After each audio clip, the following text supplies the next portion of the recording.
네, 이 시간 오늘 탐구할 종목은 SKC 코론 PI입니다.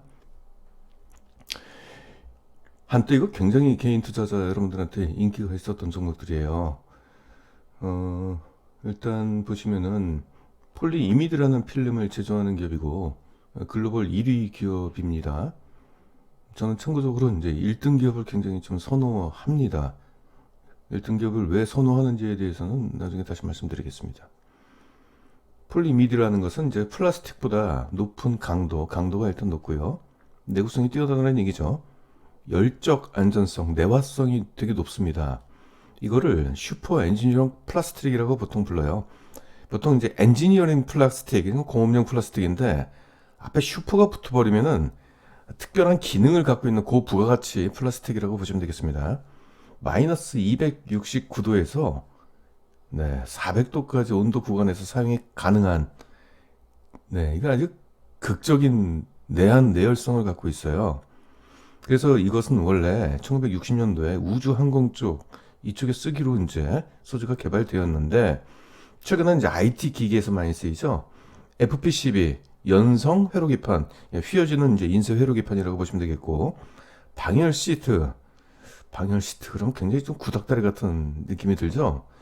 뭐 그냥 뭐 벽에다가 이렇게 바르는 건가 이렇게 할지 모르겠지만은 이게 휴대폰에 들어가는 겁니다. 그러니까 애플처럼 아이폰에 들어가는 이제 방열 시트를 SKC 코론 PI가 공급을 하고 있습니다. 그리고 특히 이제 최근에 이제 부각되는 것이 디스플레이 용도로 쓰이는데 디스플레이 용도 어디에 쓰이냐? 바로 이쪽입니다. 이 폴더블 폰이라고 그래가지고 폴더블 이렇게 휘는 거 있지 않습니까? 폴더. 거기에 이제 필름 소재로 들어가는데 이게 플렉스블 OLED 디스플레이라고 하죠. 그러니까 유리를 대신해 가지고 이쪽을 쓰는 겁니다. 그래서 최근에 이 시장이 지금 개화되고 가지고 향후 이제 이 기업도 이 분야에서 이제 신규로 이 사업에 진출한 거거든요. 그래서 실적 성장을 좀 기대를 지금 하는 있는 지금 상황이에요. 전반적으로 그럼 SKC 코롱 PI 같은 경우는 이 소재가 원래는 이 PCB 쪽 용도로 많이 썼는데 이제 최대 수요처는 이제 FPCB 결국 이제 휴대폰에 들어가는 이제 연성 회로기판이죠. 근데 앞으로 이제 차세대 성장 동력은 이 디스플레이 쪽 소재 이쪽이 이제 전방 산업으로서 실적을 견인하지 않겠느냐 이렇게 좀 기대를 하고 있습니다. 그 외에 또 들어가는 게 이제 5G 스마트폰 안테나에 들어갑니다. 일단 갤럭시 S 11 모델이 최근에 이제 출시가 됐는데 지난해 1분기 때는 없는데 최근에는 이것이 이제 탑재가 되는 용도로 좀 하고 있고요. 파이 쪽에서도 이제 탑재가 지금 예상이 좀 되고 있는 상황입니다. 그리고 또 전기차 배터리 가만히 보니까 지금 차세대 소위 이제 성장 산업에 관련된 부분이 모두 포함되어 있어요. 그렇죠? 전기차 2차 전지 배터리 쪽에 들어가고요. 5G 안테나에 들어가고 그쵸. 플렉스블 OLED 디스플레이 쪽에도 들어가고. 네. 일단 뭐 첨단 소재라는 것은 여기서 이제 전방 산업이 어디냐에 따라서 일단은 우리가 좀 알아볼 수가 있겠죠. 이렇습니다. 시장 점유율을 우리가 확인해 봐야 되겠죠. 2018년도가 한 29.5%인데 2019년도는 30.2%로 시장 점유율을 높여가고 있는 지금 상황입니다. 쭉 보시게 된다면은 이제 일본의 두 업체가 있는데 둘 다 합해도 한 22%. 네, 코랑 그 PI, SKC 코롱 PI가 전 세계 이제 점유율 30%입니다. 그래서 일본 업체 소재들 다 합쳐도 못 미치죠. 미국 업체도 그렇게 13%에 불과하고 뭐 기타 국가에 있는 이제 기업들이고 그래서 결국은 세계적으로 가장 그 시장 지위가 높다라고 일단 판단을 하시면 되겠습니다. 이게 이제 SKC 코롱 PI가 이제 점유율이 높은 것은 우리나라가 이제 IT 강국이고 전방 업체로서는 뭐 삼성전자가 있고 또 배터리 업체 삼성 SDI가 있고 5G 쪽에서도 세계 최초로 지금 5G가 상용화된 이제 국가이기 때문에 이런 쪽 네, 대한민국의 어떻게 보면 전방 산업이라고 보시면 되겠습니다. 1등 기업이 중요한 것은 1등 기업이라는 것은 다른 말로 할게요. 무엇을 기준으로 1등이냐? 매출액입니다. 매출액이 1등이라는 것은 그만큼 생산량이 많다는 얘기죠. 생산량이 많다는 것은 원재료 매입 규모가 크다는 겁니다. 원재료 매입 규모가 크면은 어떤 효과가 있다? 원재료 매입 단가가 싸다. 이것은 같은 가격의 판가에도 수익성은 더 높다. 돈을 더 많이 번다는 뜻입니다. 1등이 2등, 3등, 4등과 똑같은 제품을 똑같은 가격에 판매를 하더라도 마진율이 높습니다. 처음에 시작할 때 마진율이 높은 게 별 차이가 안 나는 것 같지만은 시간이 나중에 지나게 된다면은 그 기업의 잉여금 규모가 크다. 돈을 더 많이 벌었다는 얘기입니다. 자, 기업이 잉여금, 즉 현금이 많으면 그걸 어디다 쓰죠? 최신 장비를 도입해서 설비를 더 고도화시키고 자동화 설비, 기존 사업을 더 강화를 시키는 거죠. 그리고 우수 인력을 확보를 할 수 있고 심지어 주주들한테 배당금도 높게 줄 수 있죠. 기업 가치가 커진다는 얘기입니다. 이렇게 1등 기업의 시장 지배력이 커지게 된다면은 정부에서는 향후 대한민국을 대표하는 신소재 연구 개발에 그 기업과 손을 잡고 그쪽에 연구 개발 과제를 맡기게 돼요. 그러면 시간이 한 3년, 4년, 5년 정도 지나게 된다면은 그 안에서 뭔가 결과물이 나오겠죠. 그 결과물이 그 기업의 독점 사업권이 됩니다.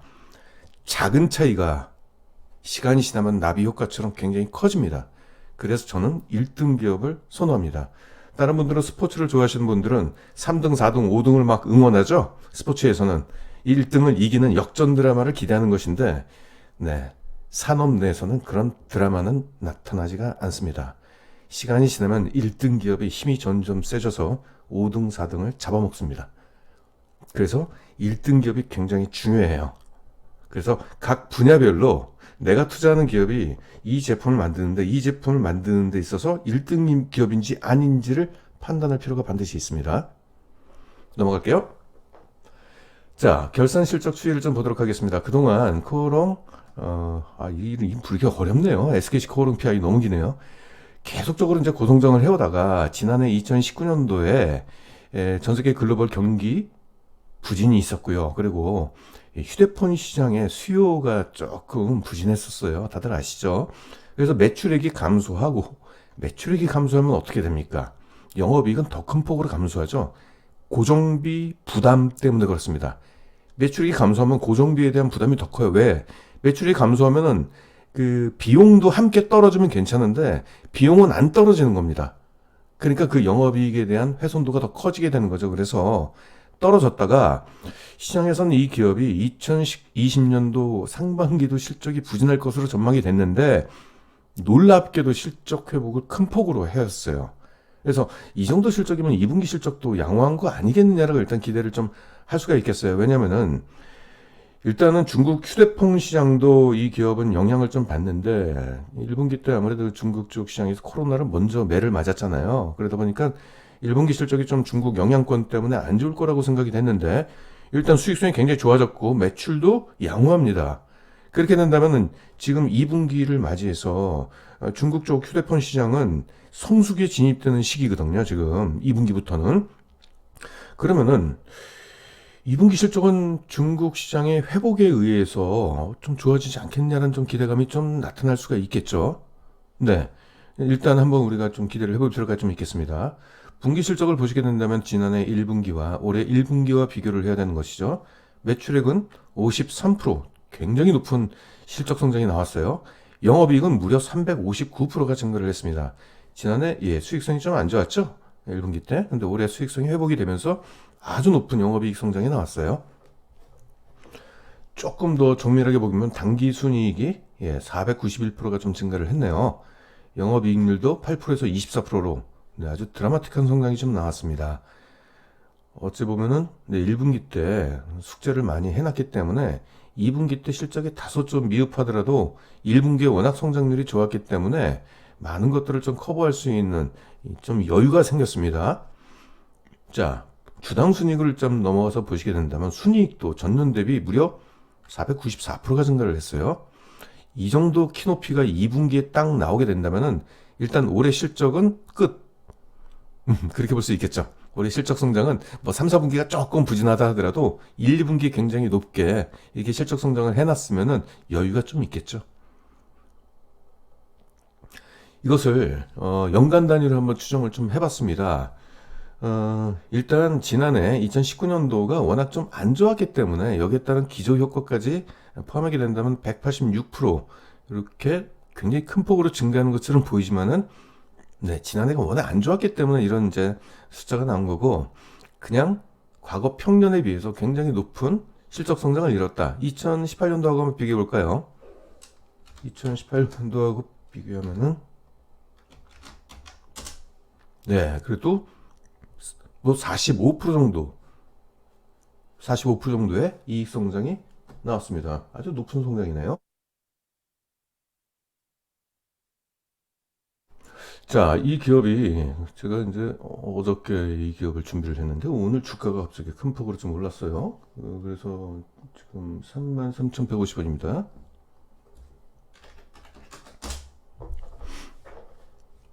제가 목표 PER을 좀 낮게 잡았습니다. 이 과거에 좀 저점에서 좀 잡았는데 이 기업의 이제 PER을 어느 정도로 잡는 게 합리적일 것인가에 대한 판단을 하는데 증권사 쪽에서는 지금 뜻밖의 이 기업의 실적 성장이 높아지니까 PER을 30까지 줘야 되는 거 아니냐라고 자꾸 그렇게 얘기하는데 그거는 이제 그들의 꿈이고 네, 주식시장은 그렇게 만만치는 않더라고요. 좀 냉혹해요. 그래서 저는 PER을 24로 낮게 잡았습니다. 허나 이 기업이 주가 상승에 의해서 목표가가 이 정도에 도달하게 된다면 더 올라갈 가능성도 높아요. 일단 워낙 전방 산업이 첨단 소재 쪽 시장이기 때문에 이 기업에 대한 기대감이 다른 종목에 비해서 좀 높을 것 같아요. 그래서 28까지 줘도 될 것 같아요. 만약에 28로 준다면은 네, 46으로 올라가죠. 뭐가 됐든 간에 일단은 우리가 실적 대비 저평가조를 지금 만났어요. 그래서 목표가를 돌파하게 된다면 그다음부터 즐기면 되는 거잖아요. 그렇죠? 너무 목표가를 이렇게 30으로 했다가 이렇게 30으로 했다가 목표가가 5만 원에 도달 못하고 4만 9천 원에서부터 떨어지게 되면은 너무 아깝잖아요. 어떻게 대응도 못 하잖아요. 그래서 목표가는 낮게 잡는 게 네, 현실적으로 좀 좋습니다. 그래서 뭐 4만 1천 원 정도가 올라가게 되면 그다음부터 조금 비중을 축소하면서 그렇죠. 대응을 할 수 있는 여유가 생기겠죠. 일단 지금 투자하게 된다면은 네, 25%의 기대 수익률이 생길 수 있다라는 거고 올해만 있는 게 아니죠. 지금 앞서 말씀드린 그 휴대폰 쪽도 5G 휴대폰 안테나가 이제 곧 출시가 되는 거잖아요. 이제부터 이제 그 산업이 개화되는 거지 않습니까? 5G 휴대폰은. 그래서 5G 휴대폰 안테나에 그 폴리아 이미드 그 필름이 이제 들어가는 거고 2차 전지 소재에도 포함이 되고 2차 전지 역시도 지금 초입기라고 봐도 되겠죠. 그래서 우리가 앞으로 기대할 수 있는 첨단 산업의 그 수혜를 받는 기업이기 때문에 올해뿐만 아니라 내년 성장까지도 기대하면서 조금 긴 그 호흡으로 좀 접근할 필요가 좀 있다. 네, 이렇게 좀 말씀을 좀 드리고 싶습니다. 자, 재무 안정성 봐야 되겠죠. 부채 비율이 한 56%로 양호하죠. 80% 미만이면 뭐 괜찮죠. 순차입금 비율도 뭐 괜찮습니다. 요 정도고 이것들을 1년 안에 갚아야 될 부채를 모두 상환할 수 있는 이동 자산이 갖고 보유하고 있기 때문에 재무 안정성은 일단 양호하다라고 판단을 할 수가 있겠습니다.